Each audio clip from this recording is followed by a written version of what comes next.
Donc, il y a une question sur la copropriété. Je sais que ça va être un sujet très important dans la future formation qui va être lancée le 22 septembre, la Bible juridique, mais sur le sujet de la copropriété. Voilà, je te donne un exemple, mon cher Benjamin. Je suis investisseur, j'ai acheté un bien, je veux le mettre en location. Le locataire qui est sur place, il a signé un bail tout à fait normal. D'accord. Il a signé un bail, avec le propriétaire. Tout va bien, il habite dedans, tout va bien. Maintenant, le locataire, lui, c'est le mois d'août. Il part en vacances. Le locataire part en vacances. Et il se dit, pourquoi je vais payer un loyer pendant un mois? Je vais mettre mon appartement dans lequel je suis locataire, je vais le mettre sur Airbnb.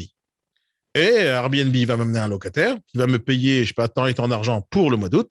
Moi, mes vacances sont déjà payées, mais au moins, je ne paye pas mon mois de loyer. J'économise un peu de sous que je vais dépenser pour faire, je ne sais pas quoi, du snowboard, j'en sais rien. Et pendant un mois, mon appartement, je vais payer le loyer au propriétaire, mais je vais toucher de l'argent de Airbnb directement dans ma poche.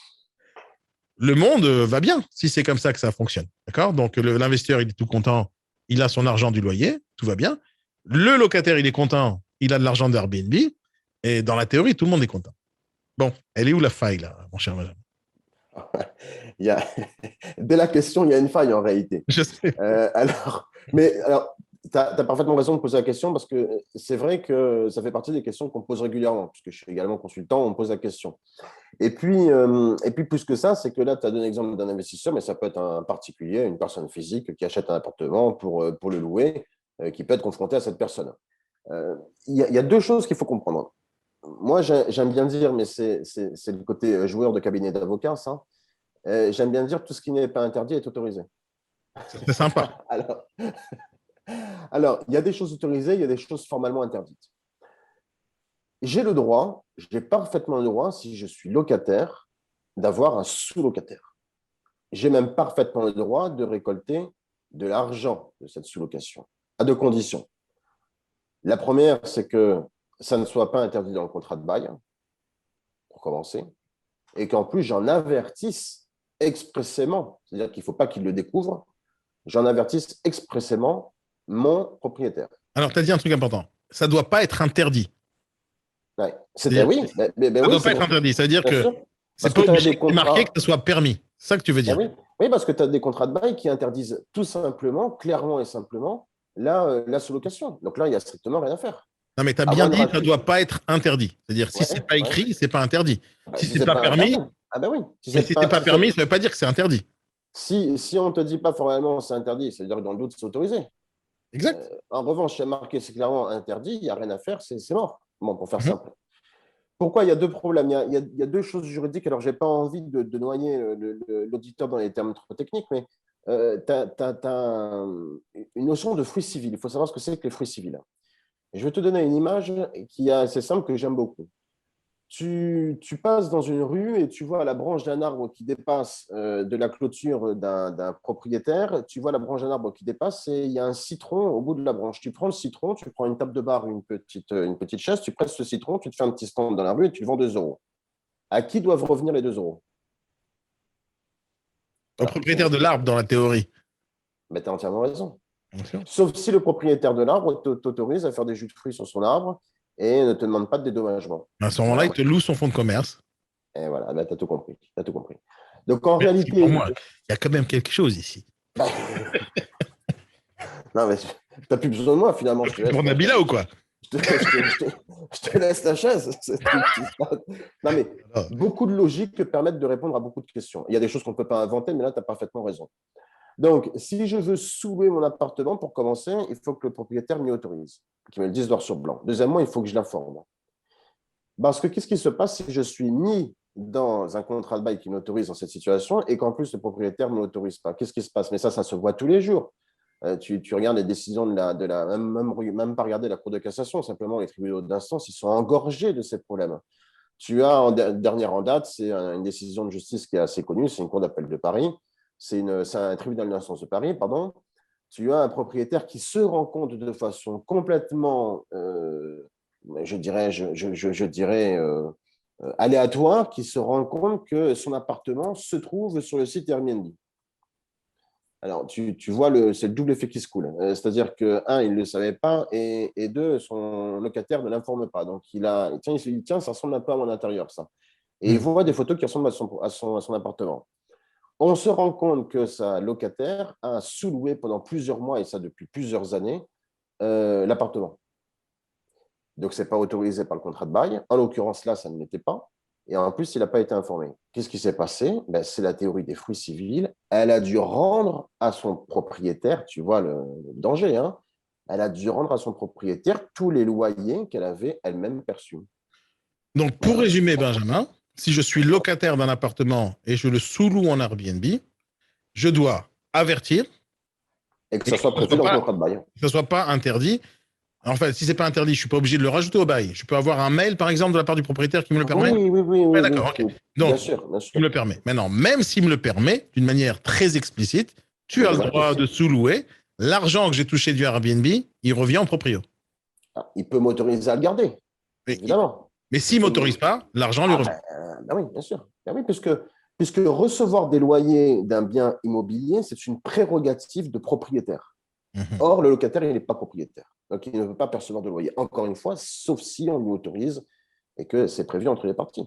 Et tu vois, c'est une question importante qui touche les Ouais. investisseurs, qui touche les locataires, qui touche les propriétaires et qui touche surtout les agents immobiliers qui vont se retrouver face à des investisseurs. Et l'investisseur lui dit, écoute, moi, je compte acheter ce bien-là et le mettre sur Airbnb. Et si jamais on n'est pas un agent immobilier professionnel qui connaît ce genre de truc, on va dire, pas de problème, vous l'avez loué sur Airbnb, pas de souci. Mais si on ne le prévient pas, comme quoi c'est pas si facile de louer en Airbnb et que l'argent, enfin, tu peux louer pendant une certaine période. Par exemple, sur Airbnb, on en reparlera aussi dans ta formation quand on va parler de location saisonnière, qui est un sujet super ultra important pour les investisseurs. On va savoir exactement combien de mois on a le droit de louer dans l'année, mais aussi ce genre de choses. Et ce genre de choses, ça veut dire aussi que un investisseur qui comptait sur le fait de louer en Airbnb, un locataire qui pense qu'il pourra se faire des thunes en louant 3 appartements et en mettant des sous-locataires dedans, et ben celui-là aussi, il doit oublier. Sache que ça existe en quantité astronomique à Paris. C'est-à-dire à Paris, il y a plein de gens qui font ça. C'est-à-dire qu'ils louent des appartements et qui mettent des gens à leur place. Donc, ils se jouent en tant que, comment on pourrait appeler ça, sous-bailleur ou. Mais en tout cas, ils font ça. Il y a une question de Laurence qui nous pose là tout de suite. Quelle est on a compris la responsabilité du locataire qui doit absolument avertir le propriétaire et avoir la permission. Quelle est la responsabilité du sous-locataire? Le sous-locataire, Il ne sait pas, il n'est pas informé, il a aucune. il encourt rien. Lui, il prend une prestation, il a un contrat de bail quand même jusqu'à preuve du contraire. Donc, il a une chose qui est délivrée en contrepartie d'un prix. Mhm. Lui, il joue son rôle, il paye pour avoir le droit d'être ici. C'est pas lui qui est en cause. Lui, il risque pas grand-chose. Lui, il est victime, entre guillemets. Déjà, il n'a aucun lien avec le propriétaire principal. Parfois même, je vais te dire, il ne le sait même pas. Il pense que son locataire est le propriétaire, entre nous soit dit. Ça peut arriver, ça aussi. Alors Mhm. là, on est dans la bulle plus totale, là. Mais le sous-locataire, il risque pas grand-chose. Il est victime dans cette affaire. Est-ce que nous, en tant que locataire, on doit l'informer de tout ça? C'est-à-dire que ça va être un double meurtre, tu vois? Déjà, on a pris l'argent et deux, on l'a pas averti qu'on n'avait pas le droit de prendre l'argent. Est-ce que. Ben oui, alors après, lui, c'est pas son problème, puisque c'est pas lui qui donnera Bien l'argent sûr. au propriétaire, c'est toi, en tant que locataire, qui le redonnera. Donc, à la limite, il s'en moque. Mais en tout cas, ce qu'il faut savoir, c'est qu'il est soumis, ça c'est très important, aux mêmes obligations que le propriétaire et le locataire, c'est-à-dire respecter la destination du bien, ne pas faire de troubles anormaux du voisinage, etc. Mais à partir du moment où il loue correctement son bien, ce n'est pas lui qui sera inquiété, ça sera le locataire. Est-ce que Il y ça aura marche pour tout. tous les types de baux? Par exemple, en Oui, location meublée, ça marche? Ça oui, oui, fonctionne de bien la même sûr. manière? Hein. Bien sûr, ça fonctionne exactement de la même façon. On n'est pas sur la question de savoir si le bien est loué ou pas loué.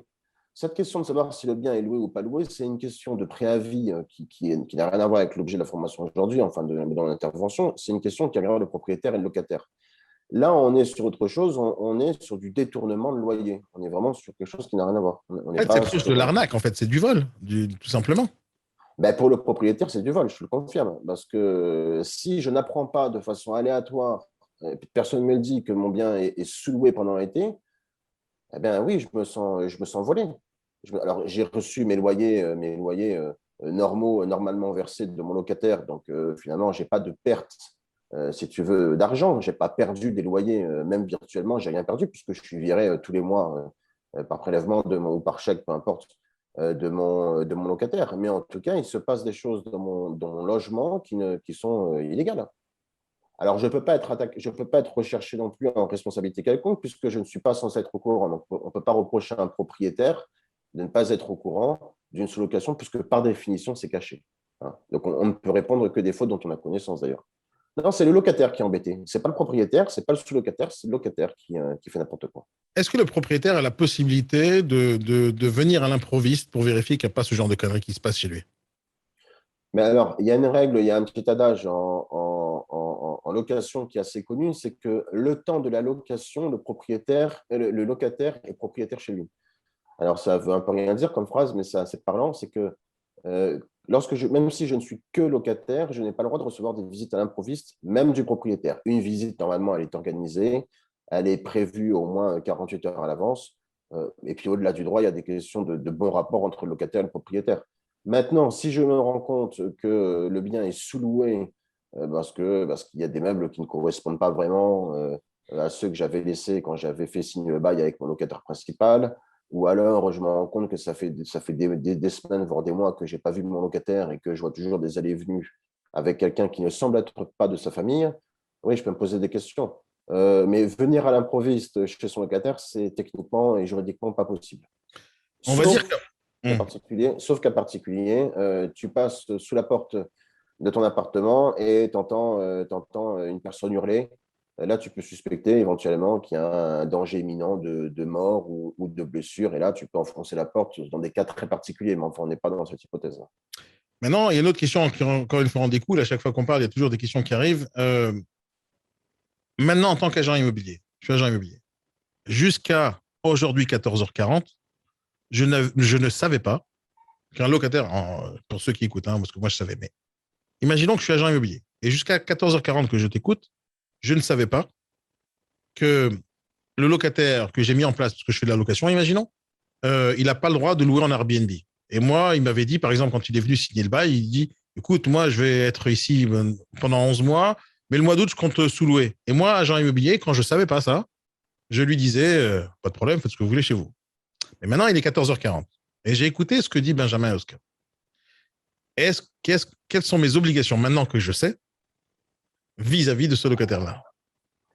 Alors déjà, tu es un agent immobilier très chanceux qui a eu la chance de suivre les formations de Daniel. L'obligation que tu as, elle est très simple, c'est que l'agent immobilier, il a une obligation contractuelle. Forcément, ma question, elle était plutôt sur le devoir de conseil. Tu sais, ah ben voilà, ben on en parle, je sais, on en parle toute la journée du devoir de conseil. Toi aussi, tu y as répondu dans certains posts, je t'ai vu aussi. Et je sais que c'est un sujet que tout le monde, à chaque fois, on me lance ça à la figure. Ouais, mais on a devoir de conseil, c'est notre métier. Ok, ben alors, le devoir de conseil, ça s'arrête tout, ça commence sur vous. Est-ce que ils vont avoir de la malchance avec nous, Benjamin? Parce que moi, je crois qu'on a un problème avec cette émission-là, avec nos formations. Tu sais, ce qui se passe, c'est qu'on ouvre les yeux aux gens. La question, c'est maintenant que tu sais des choses, je ne peux pas dire que tu ne savais pas. Est-ce que maintenant, tu vas devoir informer le locataire qu'il n'a pas le droit de faire ça? Est-ce que tu es obligé de le faire ou pas? Est-ce que tu es obligé par exemple, est-ce qu'on est obligé de dire à un propriétaire qui loue, monsieur, sachez que si votre locataire sous-loue pendant Airbnb, vous devrez vérifier. Mais en plus de ça, je vous conseille de le mettre spécifiquement sur le contrat, comme quoi il n'a pas le droit de le faire, parce que sinon, s'il sous-loue, l'argent vous revient et là, vous aurez des conflits avec lui. Est-ce qu'un agent immobilier a cette obligation de prévenir de ça? L'obligation de conseil de l'agent immobilier, c'est une question fondamentale que tu poses, je te remercie. L'obligation de conseil de l'agent immobilier, elle ne tend pas à tenir par la main toute la journée, 24 heures sur 24, 7 jours sur 7, tous les propriétaires qui louent un bien. L'obligation de l'agent immobilier, elle consiste à expliquer, si c'est nécessaire, certaines clauses l'unissant dans son contrat de représentation, certaines clauses, enfin de gestion plutôt, certaines clauses qui l'unissent avec leur propriétaire. Maintenant, s'il a connaissance de façon aléatoire ou qu'il a une nouvelle connaissance juridique ou qu'il a connaissance d'un fait nouveau, il peut, par courtoisie ou par comment dirais-je, déontologie, avertir son propriétaire en lui disant, voilà, je pense qu'il y a des choses dans votre appartement qui se passent et vous feriez mieux de jeter un coup d'œil. Je ne pense pas que vous seriez content de savoir qu'il y a une sous-location qui se joue. Mais encore faut-il qu'il soit au courant, Deux, faut-il encore qu'il soit informé ou pas si le propriétaire a pris soin avec son locataire de l'autoriser ou pas. Et là, ça ne regarde plus vraiment l'agent immobilier, j'ai envie de te dire. Mhm. Moi, je loue un appartement par une agence, l'agent n'est pas informé, et puis je décide d'autoriser sur un papier libre, c'est-à-dire indépendamment du bail, donc l'agent immobilier n'a pas de regard là-dessus, je décide d'autoriser mon locataire à louer le bien. L'agent immobilier, ce n'est pas son problème, hein, pour le Mhm. coup. Alors, à quel moment commence le devoir de conseil et à quel moment il se finit? Qu'est-ce qu'on Alors, est obligé de faire quand on se dit, je suis agent immobilier? D'ailleurs, c'est une question subsidiaire. Le devoir de conseil, c'est sur l'agent immobilier ou c'est sur ses commerciaux? les deux, mon capitaine. OK. C'est-à-dire que tout professionnel a une obligation de conseil. C'est pour ça qu'on a créé les métiers d'agent immobilier entre nous. Hein, c'est pour éviter que les particuliers soient laissés à l'abandon et essayent de rédiger à la vas-y que je te pousse, si tu me passes l'expression, des contrats de baux entre les deux. Le devoir de conseil, il tend à permettre à son client de louer dans les meilleures conditions. C'est un peu vague, ça ne veut pas dire grand-chose. Ça consiste en deux choses. Ça consiste à se tenir informé des lois et des règlements. Donc, ça impose le devoir de conseil d'être au fait des situations juridiques que je suis censé connaître et être au fait de la loi. D'accord? Et ensuite, le devoir de conseil, il a un petit frère qui est également, au nom du devoir de conseil, de ne pas cacher d'informations qui seraient importantes pour l'acquéreur ou pour le bailleur, de ne pas lui cacher d'informations qui seraient importantes pour lui. Alors, dans le C'est-à-dire cas où, alors, encore une fois, c'était parce que, imaginons que le locataire me dise, en tant qu'agent immobilier, je suis en train de lui louer l'appartement, parce que je fais de la location, je fais de la gestion, parce qu'aussi, dans tes formations, tu parles beaucoup de syndic de copropriété, tu parles beaucoup de cabinets de gestion immobilière, tu parles beaucoup de gestion locative d'une manière générale. Donc, c'est des points super importants dans une agence immobilière. Alors, c'est vrai que pas toutes les agences immobilières font de la location. Et d'ailleurs, ce sont eux qui font le plus d'erreurs parce que justement, c'est pas leurs habitudes. Donc, imaginons que je suis agent immobilier, ce qui est mon cas. J'ai un locataire en face de moi parce que je compte donner un service à mon propriétaire. Et le locataire me dit clairement, je compte le sous-louer en Airbnb au mois d'août. Est-ce qu'à ce moment-là, je suis obligé de dire? d'accord. Alors là, dans un cas particulier, tu es informé et de préférence, tu es informé par écrit parce que tu sais qu'en droit, tout ce qui est à l'oral n'existe pas. Alors, s'il a fait l'erreur de te le dire de te l'écrire par écrit, bon, on est dans un cas un peu particulier, mais dans ce cas-là, dès que tu as cette information, tu es censé la transmettre à ton client qui est le propriétaire. Là, oui. Parce que c'est ce que je disais, au nom du devoir de conseil, tu as un devoir de transparence notamment. Donc, en fait, c'est ça le métier d'agent immobilier. En fait, vous êtes des passoires. Pour faire simple, tout le monde comprendra l'image. Hein. Vous ne devez rien garder pour vous. C'est-à-dire tout doit passer par vous et vous ne devez pas garder d'informations dont vous avez connaissance et qui seraient importantes pour le propriétaire. Donc oui, vous êtes censé transmettre toute information que vous avez sur le bien, sur l'état du bien, sur la destination du bien, sur l'usage qui en a été fait, sur le comportement du locataire. Vous êtes censé tout transmettre, oui, effectivement. Mais dès que vous en avez connaissance, autrement dit, par écrit. Merci beaucoup, mon cher Benjamin Yoska, pour toutes les réponses à ces questions. La semaine prochaine, on va parler de plein de trucs. J'ai des questions sur les mandats, j'ai des questions sur les offres d'achat, j'ai des questions sur le bon de visite, j'ai des questions, enfin, j'ai juste à peu près 300 questions qui nous attendent ici. Donc, on a au moins, je sais pas moi, devant nous, au moins pour l'instant, 2 ou 3 ans d'émission tous les mercredis. Je rappelle à toutes et à tous, pour ceux qui nous écoutent, qu'à partir du 22 septembre, Benjamin lance une formation en live, en direct live, qui va se passer tous les mercredis et tous les jeudis. On va parler du juridique. Il y a un programme de formation de plus de 116 heures de formation qui s'appelle la Bible du juridique immobilier. Cette formation, elle est vendue grâce à l'école de formation IBS Formation. Allez sur notre site ibsformation.com, cherchez la Bible juridique, cliquez dessus et inscrivez-vous.